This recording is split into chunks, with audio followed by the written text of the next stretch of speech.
नमस्कार दोस्तों, आप सभी का स्वागत है हमारे इस YouTube चैनल सरस्वती जी के क्लासेस में। आज की इस क्लास में हम झारखंड की विभूति के क्रम में जानेंगे परमवीर चक्र विजेता एल्बर्ट एक्का के बारे में। एल्बर्ट एक्का, जिनका जन्म 27 दिसंबर 1942 ईस्वी को गुमला जिले के जरी या जड़ी गांव के एक आदिवासी ईसाई परिवार में हुआ था। यानी ये आदिवासी थे और इन्होंने ईसाई धर्म स्वीकार कर लिया था। फिर इनके पिता जो है वो जूलियस एक्का थे और माता का नाम था मरियम एक्का। इनकी पत्नी, जिन्हें की वीर वधु कहना अतिशयोक्ति नहीं होगा, क्योंकि एक वीर योद्धा थे जिन्होंने अपनी जान की परवाह न करते हुए हमारे देश को भारत पाकिस्तान युद्ध के समय विजय के पथ पर अग्रसर किया था। इस वजह से इस वीर योद्धा की पत्नी को वीर वधु कहना अतिशयोक्ति न होगा। तो इनकी जो पत्नी थी, इनकी जो वीर वधु थी, उनका नाम कहीं वैलेंटीन एक्का दिया रहता है और कहीं वेलेंटीना एक्का भी दिया रहता है। फिर इनके जो वीर पुत्र हुए वे थे विसेंट एक्का।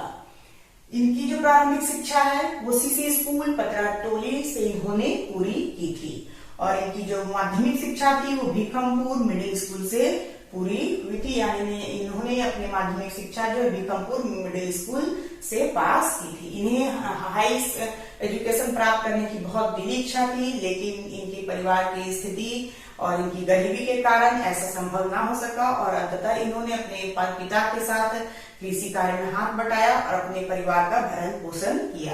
लेकिन इनकी दिली इच्छा थी कि ये भारतीय सेना में ज्वाइन करें, भारतीय सेना में शामिल हो और अपने भारत माता की सेवा करें। और अंततः दिसंबर 1962 ईस्वी को जब ये 20 वर्ष के हुए, उसके बाद ये भारतीय सेना में शामिल हो गए और इन्होंने अपने सैनिक जीवन की शुरुआत जो है वो बिहार रेजिमेंट से शुरू किया था। तो ऐसा क्वेश्चन पूछा जा सकता है कि एल्बर्ट एक्का ने अपने सैनिक जीवन की शुरुआत कहाँ से की थी। तो ये सैनिक जीवन की शुरुआत इनकी जो हुई थी वो हुई थी बिहार रेजिमेंट से। फिर जब 14 गार्ड्स का गठन हुआ तब इनको इनके साथियों के साथ 14 गार्ड्स में स्थानांतरित कर दिया गया। ये जो है एल्बर्ट एक्का एक अच्छे योद्धा तो थे ही, साथ ही ये एक अच्छे हॉकी खिलाड़ी भी थे। तो ऐसा क्वेश्चन पूछा जा सकता है कि एल्बर्ट एक्का किस खेल के खिलाड़ी थे। तो एल्बर्ट एक्का जो है वो हॉकी खेल के खिलाड़ी थे। फिर 1971 ईस्वी के भारत पाकिस्तान युद्ध के समय इन्होंने अपनी वीरता, शौर्य और सैनिक हुनर का प्रदर्शन करते हुए अपनी इकाई के सैनिकों की रक्षा अपनी जान की बाजी लगाकर की। जब 1971 ईस्वी में भारत पाकिस्तान का युद्ध हो रहा था, उस समय इनकी जो सैनिक टुकड़ी थी वो दुश्मनों की गोलियों की बौछार झेल रही थी और इसी क्रम में इन्होंने गोलियों की परवाह न करते हुए, अपनी जान की परवाह न करते हुए वो अपने दुश्मनों के सामने बढ़ते गए, अग्रसर होते गए अपने लक्ष्य की प्राप्ति के लिए, जिसमें कि ये घायल भी हो गए थे। लेकिन इन्होंने अपनी जान की बाजी लगा दी अपने सैनिक टुकड़ी के सैनिकों को बचाने के लिए। फिर इस अभियान में वे दुश्मनों की गोलियों से घायल हो गए और घायल अवस्था में ही शत्रुओं के हमले को विफल करके शहीद हो गए। इस तरह से इस अभियान में जब ये अपने सैनिक जो दुश्मनों के आगे जब ये अपने सैनिक टुकड़ी को बचाने के लिए आगे बढ़ते गए, तो इस क्रम में इन्हें लाइट मशीन गन से गोली भी लगी, लेकिन इन्होंने इसकी परवाह न करते हुए ये आगे बढ़ते गए अपने लक्ष्य की प्राप्ति की और दुश्मनों को हराने की और अंततः जहां से गोलियों की बौछार इनके ऊपर हो रही थी, ये जगह था गंगा सागर, जो कि पश्चिम बंगाल का एरिया है। और उसी समय जब ये आगे बढ़ रहे थे तो गोलियों इनकी, ये तो घायल खुद हो ही चुके थे, लेकिन फिर भी ये घायल अवस्था में ही धीरे धीरे करते हुए दुश्मन के बंगर में घुस जाते हैं और एक जो हथगोला होता है उसे फेंक के दुश्मनों को मार गिराते हैं।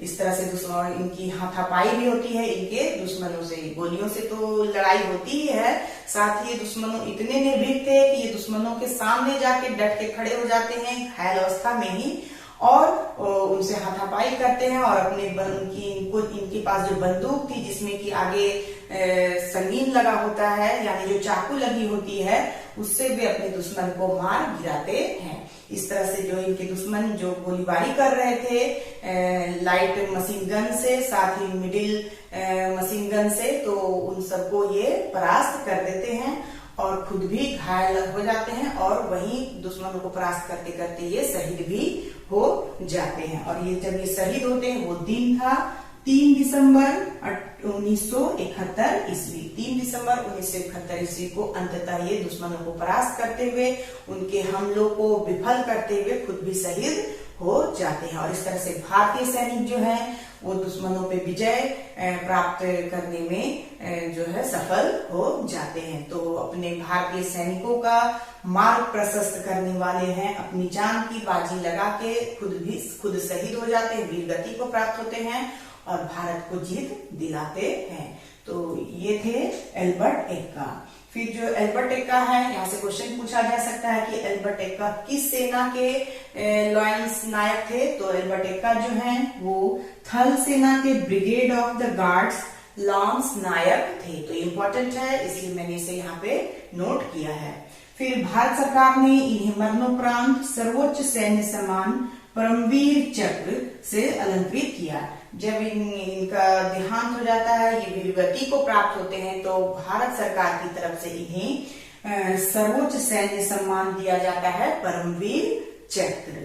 और इनका देहांत जो हुआ था वो जगह कौन सी थी, तो वो जगह थी गंगा सागर, जो कि पश्चिम बंगाल का एरिया है, और वो दिन था 3 दिसंबर 1971 ईस्वी।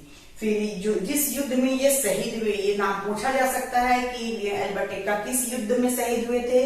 तो ऐसे तो हम लोग भारत पाकिस्तान के 1971 का भारत पाकिस्तान युद्ध के नाम से जानते हैं, लेकिन इसका नाम था इस युद्ध का हिली युद्ध। हिली युद्ध में इनकी शहादत होती है। तो ये इंपॉर्टेंट है, यहाँ से क्वेश्चन पूछा जा सकता है। इनका जो सम्मान इनको दिया गया वो है परमवीर चक्र। और हमारे झारखंड में प्रथम परमवीर चक्र विजेता है एल्बर्ट एक्का। ये हमारे लिए बहुत ही गौरवपूर्ण बात है कि हमारे झारखंड से भी एक परमवीर चक्र विजेता है एल्बर्ट एक्का। तो ये थी कुछ महत्वपूर्ण जानकारियां, एग्जाम पॉइंट ऑफ व्यू से इम्पोर्टेंट है एल्बर्ट एक्का के बारे में। और जितनी भी लगभग चीजें थी मैंने उसे यहाँ पे आपके सामने प्रस्तुत करने की कोशिश की है। अगर इसके अलावा भी कुछ पॉइंट्स अगर मिलते हैं तो मैं बाद में भी आपको उससे अवगत कराने की कोशिश करूंगी। तो आज के लिए बस इतना ही। नेक्स्ट वीडियो में हम फिर मिलते हैं, तब तक के लिए धन्यवाद। जय हिंद, वंदे मातरम।